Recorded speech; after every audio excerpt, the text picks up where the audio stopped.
In India, our work starts off with rescue and rehabilitation of all sorts of different wildlife, but particularly of elephants. We're really concerned about the fate of elephants and the survival of elephants on the planet.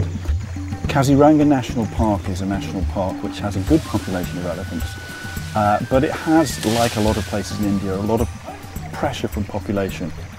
Babies get separated from their mothers, animals get hit on the road, animals get stuck in ditches or in wells or in people's gardens or whatever it is, and we have to rescue them. So we set up a rescue centre for not only elephants but all the other animals that come into conflict in the parks. Rehabilitation back to the wild is a complicated process, and when you have a very complex social animal like an elephant, it's even more complicated. Now, the first part is the rescue of the animal. Then they go through a period of intensive nursing while you get them healthy. Then as they get further along the road, they start to become independent, they become weaned, they start to find food for themselves. Then they need to be gradually reintroduced to the wild, so you need a kind of adaptation and reintegration into the wild. Moving the elephants from one site to another is quite a large undertaking. The two sites are maybe, depending on circumstances, at least 12 hours drive apart, maybe more. Baby elephants, although they're still babies, are still quite large. They're quite heavy, so they have to come in big trucks.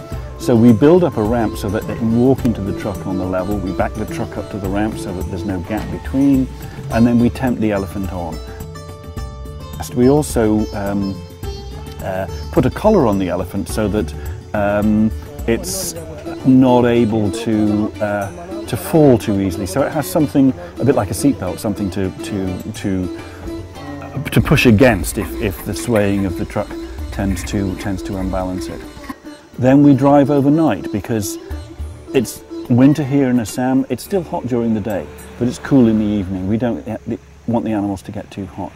And if necessary, we'll also use sedatives or tranquilizers to just allay the concerns of the animal, if you like, just take down any stress which is building up in the animal and try and make them calm for the journey. Then we have to go with the large, typical, gaily painted Indian trucks in convoy through the night, right the way through the Indian countryside from one national park to the other, to the final release site. For these 5 elephants, one phase of their life has just ended and another is just beginning. For us, this is just part of our continuing efforts to save these magnificent animals, return them to the wild and protect their habitat. For this, your continued support is essential, and we thank you.